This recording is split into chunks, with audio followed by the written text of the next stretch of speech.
Hello and welcome back. I'm Lisa. And I'm Erin. And I'm Dylan. And this is the Getaways Podcast. And we are all here today. How exciting is that? Whoop, whoop. Yay. We never get Dylan with us. You're always too busy with school and work and everything else. But yay for having you here today. We thought we'd bring him in today because today we're going to talk about the move and why we moved and some stuff that happened during our move and give you just all the information about what we did and how we did it. Yeah, which, I think we all get it. But the biggest question that I get all the time from everybody is, why did you move? Like, what made you move?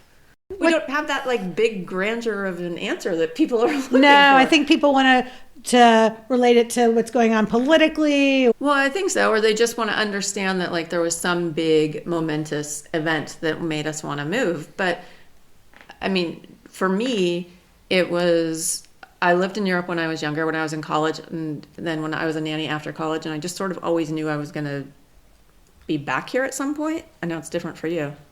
I think the reason for me was for my kid, and who's sitting here, who's not a kid anymore. He's almost 18. But for him, when I grew up, we had tornado drills, which was always scary, but it was tornado drills. But when he started in kindergarten having active shooter drills, and then there was an incident on a school campus, I just decided, one, that's not something that I really wanted him to be a part of and grow up being fearful of. And two, living in Los Angeles, the education system was great for elementary schools. I think that there was really good options. But once you got out of elementary school, I just felt like the education wasn't exactly where I would like Dylan to be for public schools, and private schools are just so expensive in Los Angeles along with rent. So I wouldn't have been able to afford private schools. So his education was a big reason. And I love Europe so much. So it just seemed like, I also watched Under the Tuscan Sun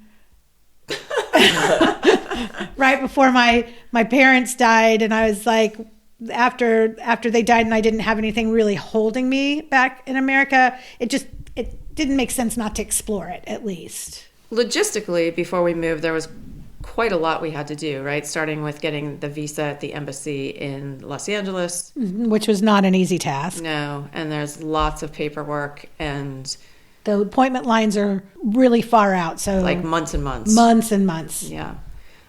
So once we did that, then there was a lot of just Well, let me just say, part of the paperwork was providing them with a signed lease. So not only do you have to fill out paperwork that you want to move there, but you have to present that you've already signed a lease for the amount of time you're going to be there. So that was a whole nother challenge in itself. Right. And obviously it wasn't a time when we could fly back and spend a month and look at apartments. So it was, I had a friend that lived in Florence at the time, and she went to 2 or 3 different places. Just 2, yeah. Okay, and took video for us and whatever.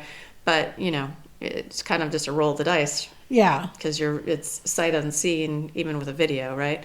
But the good thing is that we found a fantastic place. Did you like the place? Yeah, it was really good. It was nice. It was literally right next door to the Duomo. And so the apartment itself was beautiful, right? I mean, your room, Dylan, it was nice. Fantastic. It was huge and, all original details, and the furniture was furnished so that we didn't have to deal with moving anything over. And the furniture was so perfect for the time, place, everything. It was an incredibly well done, well placed for introduction to the city. We've talked before about the crowds being a bit of a problem around it, but in general, I think it was a really cool place to land. Yeah, it was the best place that we could have been for our first year. So going back to LA for 1 second, so we had to seriously downsize, down to almost nothing. Yeah, we had an LA-sized home, and we were moving to Italy. Yeah. So we had a complete estate sale and sold all of our furniture, half of our clothes, everything. Yeah. We got rid of all of our cars. Yeah. We put all the stuff we thought we wanted to keep in storage, which we ended up selling all that eventually. Yeah, so it was literally, our lives were boiled down to, we took 11 suitcases with us, And then we shipped probably like another 10? Another 10. And then I came back a year later, went through storage, and probably shipped 3 more suitcases. Like we wanted some of our plates and pictures. Yeah, and then Christmas decorations, like some Yeah. sentimental stuff that we realized were important to us enough to bring it over. So we had Cash at the time, and he had to go with a person. We drove from Los Angeles to Atlanta. So he would be on the shortest flight from America to Italy because it was summer, it was hot. Also, because it was summer, there were limited airlines that would do it. And we did a whole bunch of research of which airlines was the best because he'd have to fly under the plane. And we went with Lufthansa through Germany because excellent reviews and excellent experience. And I'll let you talk more about that. Well, he had to stop in Frankfurt, and there's a whole animal area at the airport where they literally transport everything from elephants to lizards. So, there's staff to provide the care that they need. Then he had to have an escort from Atlanta to Frankfurt, like somebody that was specifically assigned to him to make sure he got on the plane okay, and then somebody on the other end to make sure he got off and then got back on to get to Milan, which was our final destination. It wasn't cheap, but it was definitely the best way to travel with a dog, especially at that time of year, because we didn't do the whole like support animal thing. He would have been horrific. But he did go under the plane, which I was very nervous about. It was all fine, and They sent us pictures along the way. Yeah. It was the best experience we could have had without Right. having him next to us. So in addition to getting Cash over there, we had our 11 suitcases, right? And so we flew into Milan, but our final destination was obviously Florence. So we stayed at a hotel in Milan that night. And then We rented a van through Avis. I'm convinced that they forgot our reservation because they said somebody was bringing it from an outside location. And about an hour and a half later, while Lisa and Dylan were doing, I don't know what, they can tell you their side, but this 1985 Fiat van rolls up. And it's hot. It's like 110 degrees at least on this day. So this van pulls up and it's dirty and it's not new. it stinks. And it was smelly. And the air conditioner didn't work. It just blew hot air. But we just wanted to get home. So I went with it. And then I pulled up to pick Lisa, Cash, and Dylan up at the hotel. So what was your experience? Well, so it's Dylan and I and Cash and 11 suitcases. Yeah. And we're outside, right? Because we're thinking that you're going to pull up in, 5 minutes, and you did not. And so we started pacing, and Dylan, you were riding on the suitcase tops. Do you remember that? You were like I vaguely do, sitting yeah. facing the handle and yeah. like scooting yourself around. And the guy comes out and he's like, "Oh, you're still waiting?" And we were like, "Well, yeah, we're not sure what to do." And he goes, "Welcome to Italy." And I was like, "Oh my God, this is not the way I thought this would start." It's the normal, I guess. Yeah, exactly. But my favorite story from that van was that we got in the car, and it was, first of all, sort of miraculous that we all fit in with 11 suitcases. So once we realized that the air conditioning didn't work, Dylan was sitting in the back with Cash, and I was like, well, maybe we should just roll down the windows to get a little bit of fresh air. You go, well, what's this turny thing? There's no way to put the window down. There's just this weird turny thing. Oh yeah, the crank, yeah. And I was like, that weird turny thing tells you how old the car is. So anyway, we all got in, we all fit, we all are driving. It's hotter than the center of the sun, but we're on our way to see our new house for the first time, right? Yes. All is well. Great. Things are great. Until Till I couldn't turn the steering wheel. And lights started blinking. it was like the Griswold's Christmas on the dashboard. Like everything was lit up. And you stayed very calm, but were like, I can't move the steering wheel. I can't move the steering wheel. And I was like, oh, wow. What do we do here? And we were in the fast lane. We were in the fast lane. We got over to the slow lane. There was a place to pull off that like 2 semi-trucks were parked, probably sleeping. Mm-hmm. And I called the Avis helpline. Like 5 times. But they were no help because I didn't speak Italian and they didn't speak English. So we were in a pickle. So Lisa saved the day. So, like Erin said, there was a semi that was parked with somebody apparently sleeping or something. So I went up and sort of pounded on the door and asked for help. And I don't know what language he spoke. It wasn't Italian. It wasn't Italian. It wasn't French. It wasn't anything that I recognized. And I sort of pantomimed, help us, and pointed to the car and then made a braking gesture with my hands. And he quickly put his pants on and came out of the truck. And I think you handed him your phone. I did. Right? And so he ended up did speak Italian. And then he looks at me and puts up 5 fingers and then puts the other hand up with all 5 fingers and goes, bye. And I was like, okay. Does that mean they're coming in 10 minutes? They're coming in 10 hours? Like, we had no idea. They came in 10 minutes. Yeah, they did. And I'll tell you, do you remember the tow truck? Oh, yeah, I do remember. Okay, what... We were on the back of a huge tow truck with like a bunch of other cars. Like, no, we were the only car. They put our car up, right? oh, on this thing, yeah. And where were we? We were in the car. In the car on the back of the tow truck. Yeah. They towed us to a Fiat repair shop, which was probably like a 20-minute drive from where we were. Yeah, I'd say so. And then said, good luck. Dumped out all the suitcases. Took all our suitcases out and then said, we're done. Thank you. And just left us stranded in Tuscany outside of Florence in 110-degree weather with the dog, 11 suitcases, a 9-year-old boy. And we took a little Italian before we moved, but we weren't prepared to like speak that kind of Italian. So there was a hotel, fortunately, near where we were dropped off. And so Lisa went over and got to Fast in the air conditioning.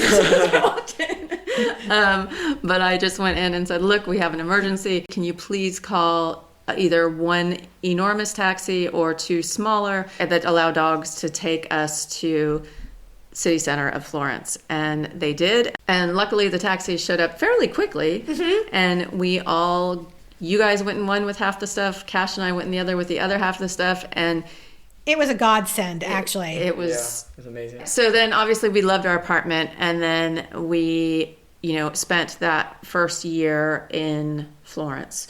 So let's talk about as a whole. Like, Dylan, you were young. You went to a Catholic school there, right? Yeah. A smaller one, I think. Well, it was a big international Catholic school, but it was international is a stretch. Everything was taught in Italian. His teacher only spoke Italian. There was maybe 2 teachers in the entire school that spoke any English. The 2 nuns spoke English, but no one else spoke any English, so it was quite hard. And all of his classmates, except for one, only spoke Italian. So it was a rough start for Dylan. Yeah. If you had the opportunity to go back and change something from that year, would you change anything? I would have hoped that other school accepted me. The other bigger international school. Right. That's a proper international school compared to this school. But other than that, I mean, nothing that could have been done. Would you have changed anything about the move or when we moved? Not really. I mean, the move was great because it didn't really interfere with anything because there was nothing important going on in my life that much at that time. It was just basic school. Like, I didn't have any big, important pieces of schoolwork or anything since I was so young. I think the move went really well. I think getting into the culture earlier in my life was better than later. Getting into the Italian culture? Or just European culture in general. Well, and you joined a basketball team in Florence that year. Oh, yeah, that and was you made fun. some pretty good friends that also didn't speak English, but they really tried. helped you, and helped you work on your Italian. They were funny, yeah. Yeah. And what did you think about, I know that Florence wasn't the best place for kids to do things, but did you have a favorite thing in Florence or around Florence? I'm not sure, honestly. I mean, it was kind of nice just being in the middle of the city, just because you can really go anywhere in the city. But I didn't really have a specific favorite, I don't think, in Florence necessarily. Well, so that was in 2017. Mm-hmm. We've been here 8 years now. Are you still happy about the decision to move? Oh yeah, for sure. To Europe in general, I couldn't be happier. I mean, I just don't think I would have enjoyed life as much in America. I think I was, I'm much more accustomed to the culture here, and I like the culture here a lot more. And I feel like there's a lot more opportunities here, for me at least. What do you think, culturally, what do you think is the biggest difference? And I know we were in Italy and now we're in the Netherlands, so there might be 2 separate ones. I mean, it's kind of hard to say, because between America and the Netherlands here, where we are now, I can't really think any large, concrete, like very extreme cultural differences in my mind. But it's just kind of sort of a different vibe for me. You know what I mean? Like, I don't know how to explain it. It just feels a lot more homey to me than America. Well, I can think of one cultural difference that you take part in at least twice a day. Which is? The bike culture. Oh, yeah. It's quite a big bike culture here in the Netherlands, basically.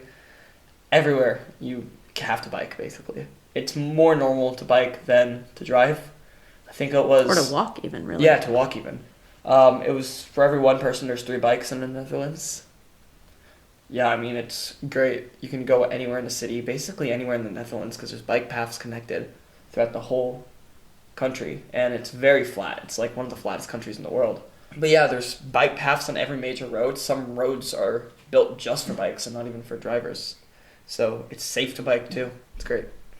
And what about Italy? Is there anything specific culturally that you have come to sort of make part of your life? Italy's a big departure from America's culture. Very different. Culturally, that I made a large part of my life, it's hard to think of concrete examples because it all just feels normal to me. And it's hard to compare because I'm not used to American culture. I'm thinking maybe spending a while at a restaurant. Yeah. Yeah. No, it's true, right? Because in America, the whole thing is like you eat and you leave. But like in Italy, you sit down, you have your cappuccino. Like I'm just so used to spending like an hour at a restaurant sometimes, and even more sometimes if I'm with friends. Yeah. Well, in Italy for sure, you spend like hours. 5 hours at a restaurant. Yeah. You get 2 meals in one sitting. Yeah. But yeah. Yep. So that's what I'm just used to here, I'd say. Nice. What about you, Lisa? Well, I was going to say food was the biggest like cultural thing in Italy. But here, not so much. Here, not as much. I But mean, the food here is still clean. And yeah, but it's not cultural. I mean, cultural, like it's a thing, like even just the simple thing of Italians don't eat and walk. Yeah. I mean, Don't ask for a to-go coffee. You sit down and you eat and you enjoy your food and you relax, and that's sacred time. And here it's you can have a sandwich on the street walking down the street and nobody's going to even look at you twice. Even in France, like you can eat some bread walking down the street, but Italy takes its food culture very, very seriously, and it should. It's a amazing part of their culture, but it is definitely a dramatic departure from America. Yeah, for sure. I think my biggest cultural, and here as well, is the focus on family. It's not all about work, work, work. I mean, everybody in Europe gets 6 weeks off a year. Sick days if you need it, mental health days if you need it. And the focus on family, especially in Italy, is just nice. Children are welcome everywhere. Families are just always together. And I enjoyed that a lot. Yeah. No, I think that's definitely true. And I think it sort of stems out of that in a weird way in my head. But I think taking care of people, which is the health systems too. I mean, the health systems are, very, very different from the U.S. But and there's good and bad in everything, right? But everybody's taken care of here. I mean, it might sometimes be a little slower, it might sometimes not, but nobody's turned away at a hospital because they don't have the right paperwork. One story is I had to go to emergency room a while ago. In Torino. Yeah, because I was pretty sick. I had like a cold, I think. And I was shaking really bad. Yeah, when you get a fever, your body shakes for some reason. But we didn't really know that. So we took him to the emergency room. It was at a children's hospital. And we got there, and they have a system of colors based on how urgent it is. Their triage system. So he was a lower color because he had already stopped shaking and everything. But he was seen within an hour.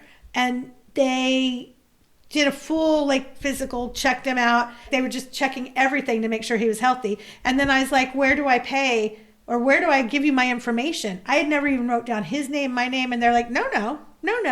And we just left. And that was it. It was free. They care about the human before anything else. So although it is slow sometimes when you're trying to get things done, they never leave you waiting for something that you really need, I think is what I'm trying to say. Yeah. And you're never turned down. Right. Correct. No, I mean, and we were there in the worst of times, and it's always the priority to take care of the people. And I think that's, I don't know if you call that a cultural difference, but it's certainly it feels to me like a different priority, and that I appreciate, and don't ever want to be without again. Yeah. Yeah, for sure. And, you know, everybody, I don't really pay much more taxes in Europe than I did in America. Yeah, I think I probably do, but It's worth it, in my opinion. well, and yeah, I mean, for the healthcare. you know, and it's all, everyone needs to do what works for them, but I would rather have my money go to that than some other things. Like we have to pay for a lot of the roads we drive on throughout Europe too. Again, it's, you know, it's a trade-off on a lot of things, but I feel like here just sort of matches with my priorities Yeah. in a way that just feels more comfortable, and for me and my own body and my own life, it feels safer. Yeah, it's definitely not going to be everybody's cup of tea. Right. And that is totally fine. I will say that I do feel safer living here. You mean in terms of crime and stuff? Yeah. Yeah. I mean, the violent crime is quite low, if existent. Yeah. It's so low that when something does happen, it's big news around the world. Yeah. Yeah. All right, Dylan, is there anything else that it's a 10-year-old kid is moving to Europe? What would you tell him? I mean, I don't really know, to be honest. It's kind of a difficult one. Do you think you'll live in Europe the rest of your life? Oh, yeah, for sure. Will you go to college in Europe? Yeah, probably. I mean, it really depends. There's a possibility I could work in America in the future, but that just depends on very specific stuff in my field. So would you want to raise your own kids in Europe or in America? Europe, for sure. It's a lot safer. I like the education system better. There's more opportunities here for younger people. I think it's just overall a better place to be raised. Well, that's just been an overview of our journey here. Yeah, for sure. 8 years in. Yeah, and you know, like we said before, it wasn't like this big sort of revelation, but I think that for whatever the reason was, it was the right decision, and one that, you know, we want to continue on and see as much as we can here and do as much as we can. So we'll be updating you guys on that. Yeah, definitely. And it's not an easy road to take. There's a lot of stress, a lot of work to be able to do this and to get here and to stay here. But to me, it's been worth the effort. Yeah, for sure. Yeah, For sure. 100%. So be sure to check out our website, www.thegetawayswithaz.com. So what does The Getaways, like, why is that the name? Do you know? No clue. Your last name starts with an A and mine starts with a Z. So we are traveling A to Z and hopefully giving people information A to Z, just like our names. Oh, yeah. All right. Well, thanks for listening, Thank you so much. and see you next time. See you next time. Bye. Bye.